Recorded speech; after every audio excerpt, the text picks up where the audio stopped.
சரீர மூலாதாரம் சக்திபாத ரக்ஷகம். ரக்ஷகம் போஷவதனம் பூதம்.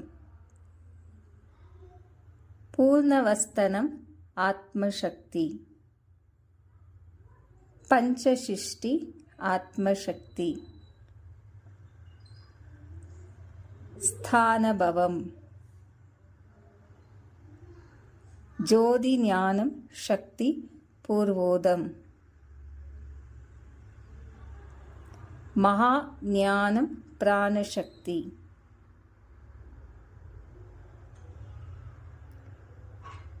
கிரியயோக சித்தி சக்தி.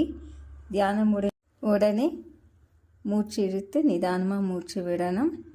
2 கையால் நல்லா இதை போல் தேய்ச்சி கண்ணில் வைக்கணும்.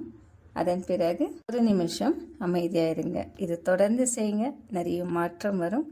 சிவாய நம. குருவின் துணை.